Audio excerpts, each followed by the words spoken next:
আমরা সবাই একত্রিত হয়েছি এবং এই মিথ্যা মামলা যতক্ষণ প্রত্যাহার না করবে আমরা সকলে রাজপথে থাকবো।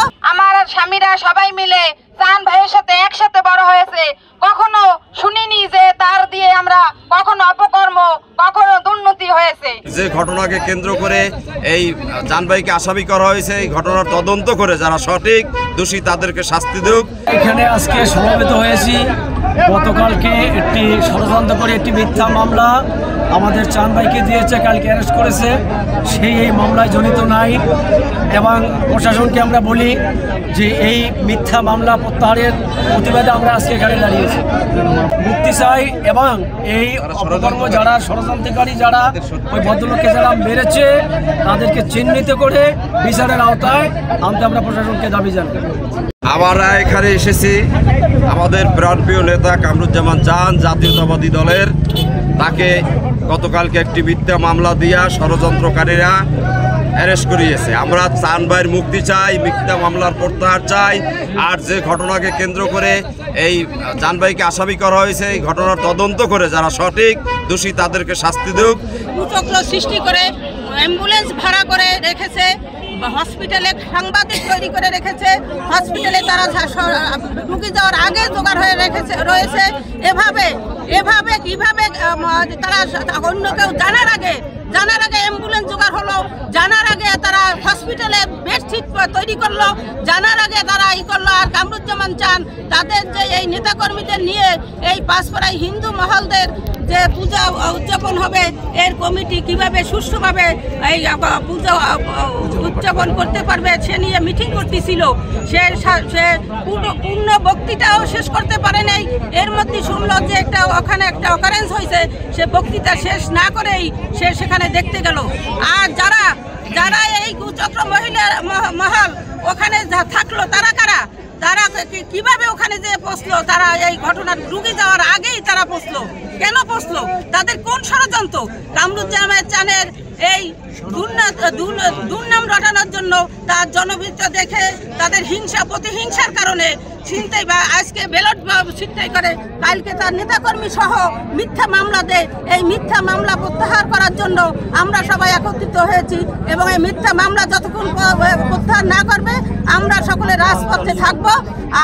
এর থেকে কঠোর আরো আন্দোলনে জোর দেব। আমরা এখানে মানববন্ধনে সবাই আবদ্ধ হয়েছি, হিন্দু মুসলমান ভাই ও বোনেরা, মা ও বোনেরা সবাই। আমরা মনে করি আমার যতদিন এদেশে বিবাহ হয়েছে তার আগের থেকে আমার স্বামীরা সবাই মিলে চান ভাইয়ের সাথে একসাথে বড় হয়েছে, কখনো শুনিনি যে তার দিয়ে আমরা কখনো অপকর্ম কখনো দুর্নীতি হয়েছে।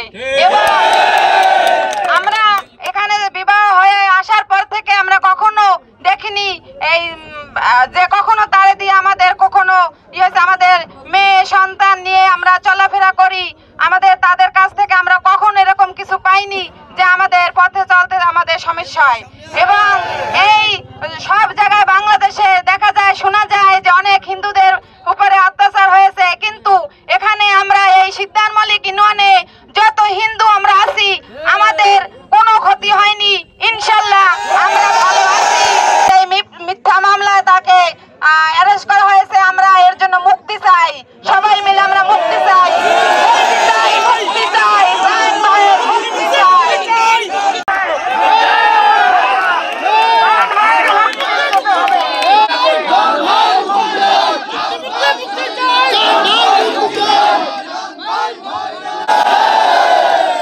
সবাই সজাগ থাকবেন, এদেরকে প্রতিহত করতে যে ধরনের আন্দোলন সংগ্রাম করা লাগবে আমরা মাঠে আছি, সবাই ভালো থাকেন। একটি মহল চেয়েছিল যে তাদের উদ্দেশ্যে বিগত দিনে আওয়ামী লীগের সাথে হাত মিলিয়ে সিকদার মল্লিক ইউনিয়ন, তিনি কর্মী বান্ধব নেতা, তিনি চান দলের উন্নতি।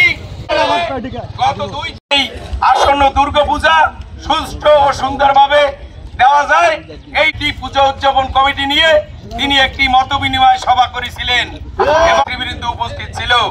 কিন্তু আমার প্রশ্ন যে কদমতলা ছড়জড়ি ভাবে তিনি বারবার কারা নির্যাতন হয়েছেন, কারা বরণ করেছেন, এখন পাকা সুষ্ঠু ধারায়, তখন যদি বিএনপির ভিতরেরই এক দোসর যারা কামরুজ্জামান চান তাকে এভাবে অবরুদ্ধ করা হয়, তাহলে আমরা এই সমস্ত জায়গায় রাস্তা অবরোধ সহ বিভিন্ন কর্মসূচি পরবর্তীতে ঘোষণা করার সিদ্ধান্ত